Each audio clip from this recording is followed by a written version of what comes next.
Hello there, friends of Capernwray, and particularly those of you who wanted to come to International Youth Weeks this summer. We missed having you around so much. At the moment at Capernwray, we have just finished our first term of Winter Bible School. We've had a smaller school of just 60 students instead of around 150, but they are happy and healthy, and God has blessed us so much with the students He's brought us this year.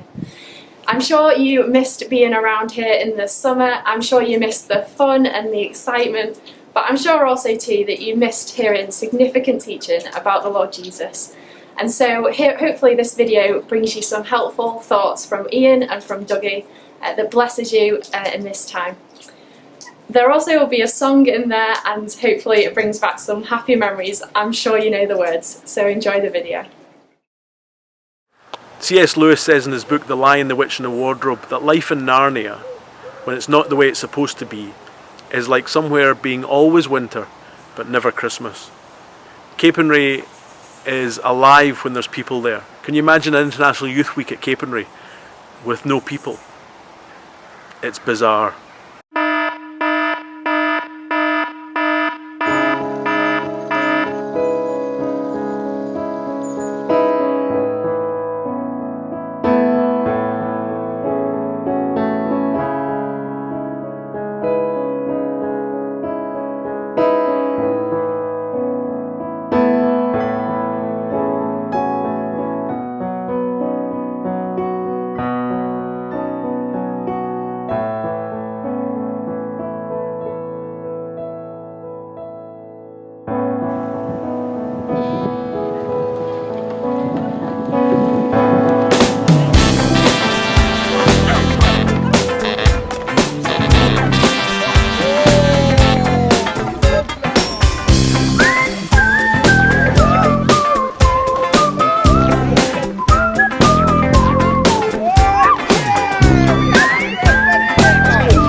I first came to International Youth Weeks as a teenager. Came with a group of my friends, and that was a really significant week for me, and in fact for them as well. And we really got to see Jesus clearly as the Bible was opened up and taught, but also in conversation with other people on the holiday and with some of the team as well. That week was really significant for me, and it was great to be able to join the guest team in some of the years that followed. Last year, as part of the guest team, the speaker had us do an illustration in the conference hall. I and somebody else was also totally blindfolded, and we had to manoeuvre our way around the conference hall. Even though I knew it was safe, and I knew nothing too serious was going to happen, it was really disorientating and a little bit scary. It reminded me of just the importance of having our eyes fixed on something solid and secure. And I thought it's really important, isn't it, to have our eyes fixed on Jesus, the one who knows us and loves us and offers us life in all its fullness. I know that the last few months have been not what we expected them to be. For some, they've been really quite challenging. I know that there's been some surprise blessings along the way. Maybe you've had some time with family that you didn't expect, or it was nice to have perhaps some less pressure through the summer. But I also know for a lot of people it's been quite tough. Some have been ill or unwell. Some perhaps have even lost loved ones, or haven't been able to do some of the things that they really have been looking forward to or that were important, like last days of school or final exams. So it's been a challenge in lots of ways. I just wanted to take a moment or two just to think about how God responds to times of challenge or suffering, times when things are difficult or hard. The first thing we just wanted to say was that God never intended life to be so full of suffering and hurt. He made a world that's perfect. He made it without suffering, and it was beautiful and it was good. But our own selfishness and pride has brought lots of things into the world, lots of suffering and difficulties. But God hasn't left us alone in it. He's come and He's going to take away all suffering. He's going to obliterate all suffering and challenge. But until that happens, He's not left us alone.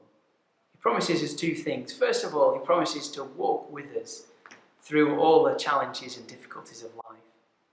Amazingly, God didn't just leave us in the trouble that we've caused in this earth, but He steps into this little creation that He's made.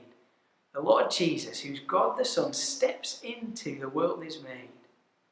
And as a man on this earth, He experiences all the things that we do. He experienced being gossiped about. He experienced injustice and hunger and thirst and pain and challenge.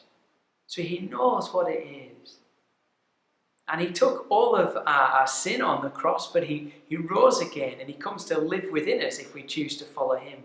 So every difficult and challenging situation we go into, He is in there with us. He doesn't leave us on our own, but He walks through all these things with us. And He knows them and He understands them.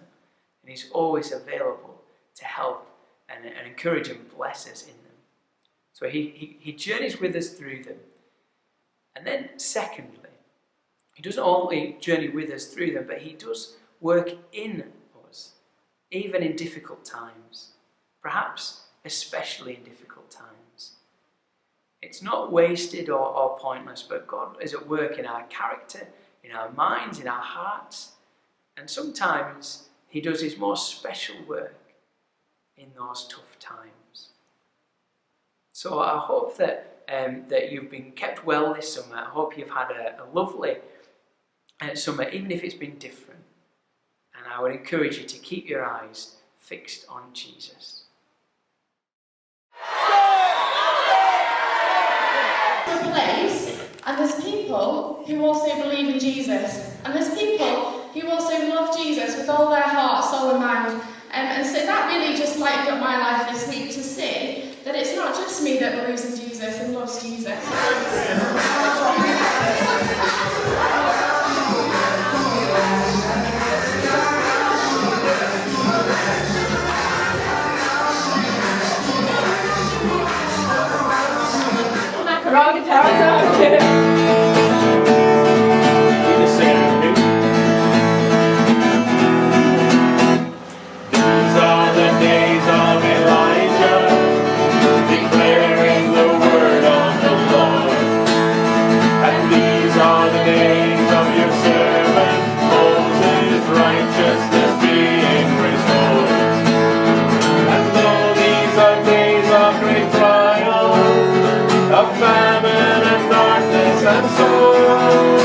Still we are the voice in the desert, crying, prepare the way of the Lord.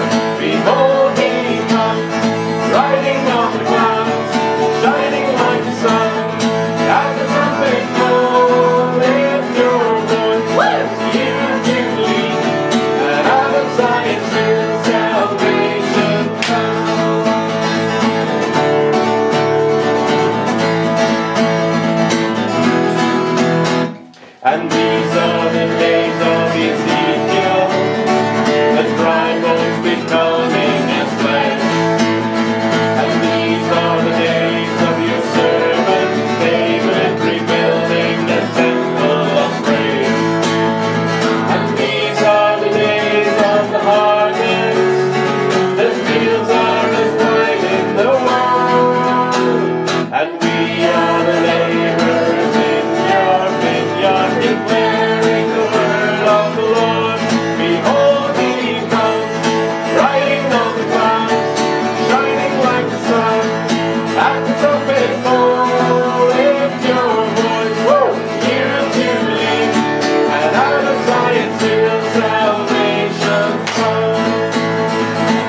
riding on the clouds, shining like the sun.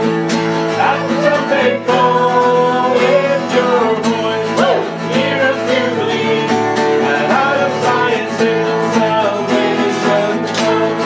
Behold, King comes, riding on the clouds, shining like the sun. At the trumpet call, lift your voice, year of Jubilee, and out of Zion still salvation comes.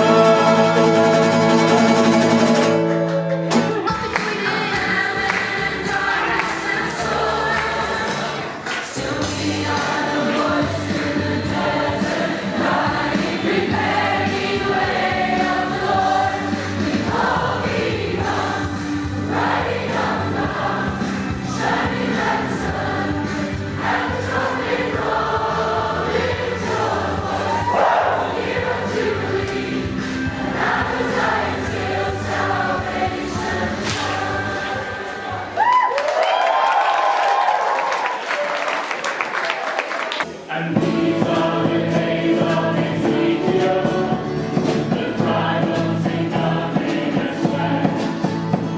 And these are the days of his servant David, rebuilding the temple of praise. And these are the days of the harvest, the fields are alive in the world.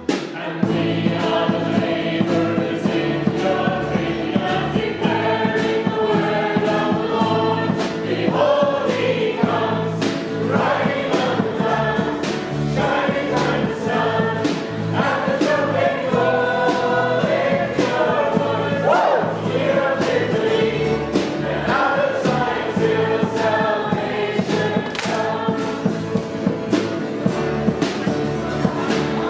There's no God like Jehovah. There's no God like Jehovah. There's no God like Jehovah. There's no God like Jehovah. There's no God like Jehovah. There's no God like Jehovah. There's no God like Jehovah. There's no God like Jehovah. There's no God like Jehovah. There's no God like Jehovah. There's no God like Jehovah. There's no God like Jehovah. Oh, behold, he comes, riding on the clouds, shining like the sun. At the trumpet call, lift your voice, year of Jubilee, and out of Zion still salvation comes. Behold, he comes, riding on the clouds, shining like the sun. At the trumpet call, lift your voice, year of Jubilee, and out of Zion still salvation comes. Give them a big round of applause. Welcome to the conference hall at Capernwray. We'd have spent a lot of time here enjoying some Bible teaching, enjoying some singing together, none of which has been possible, of course. We've got our glasses ready for our theme, You Are My Vision. To explain that, I need to take you to the optometrist shop to get our eyes checked. Youaremyvision. I'm perhaps a little bit too close to be doing an eye test, but it says, You Are My Vision. And in the year 2020, we thought we would have this as our theme, because if you go to the optician and get your eyes tested, if you can see at 20 feet what you should see at 20 feet, we talk about having perfect vision. And underneath it says, Seeing the Invisible. Well, in Hebrews chapter 11, Moses decides that hanging on to the luxuries that he's been brought up with in Pharaoh's household weren't worth hanging on to, because he saw him who is invisible. It's as if he saw Jesus. He saw that God was going to do something more. In the Old Testament, it's still hundreds of years before Jesus appears at Christmas as a man. But of course, Jesus has always been around because he's God. And so Moses in the Old Testament says, something's coming, someone's coming. I can't see him yet, but I'm going to follow God towards that person. I don't know if you've thought of Jesus as being normal. We can think of Jesus as being perfect. The things he does, the things he says. But if I have perfect vision at the optometrist, then I have normal vision. And when I look to Jesus and see someone who's perfect, that was supposed to be normal. And Nicodemus in John chapter 3 comes to Jesus, and he's a teacher of the law, and it seems like he's speaking on behalf of his colleagues when he says to Jesus, Jesus, we know you're from God. Because the things that you do, nobody could do them if they weren't from God. The things that you say, nobody would have that insight if they're not from God. And so they're saying to Jesus, we know you're incredible. We know you're amazing. We know you're from God.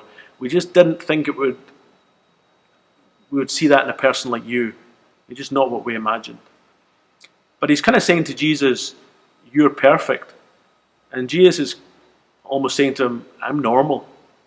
This is what you're supposed to be like.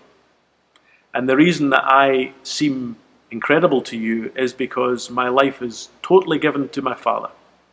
He guides me 100%. And if you want that, Nicodemus, then we can sort that out. But I won't be improving you, Nicodemus. We need to start again. Jesus' suggestion to Nicodemus that he needs to be born again has become so familiar to us. We talk about born again Christians, maybe as a little category or maybe as something that we say has happened in our life. But it's pretty offensive because Jesus is basically saying to Nicodemus, Nicodemus, when you were born, I mean, you compared to other people, you might think you're quite a nice person, but when you were born, Nicodemus, you didn't come out right. And I'm not going to improve on the person you are. I want to get rid of the person you are and start again with you. But with me involved. Me involved as your life. As the one who is the source of everything that drives you. And so Nicodemus says, well, how can I be born again of my mother? And Jesus says, that's not what we're talking about. I'm more interested in the person that you are. And so Jesus' invitation to me and to you is, you want a normal life? Which is a perfect life, then let me be that life in you. Because you can't do it on your own.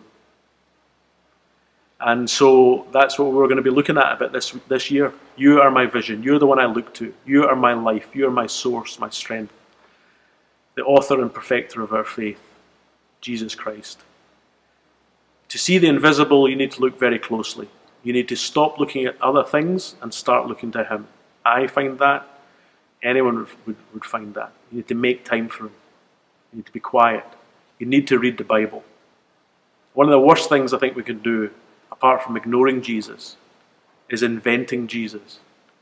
So if you were to read Matthew, Mark, Luke, John, or any of the teachings of the other books in the New Testament, and you learn something about Jesus that disagrees with what you think Jesus is like, throw away your ideas.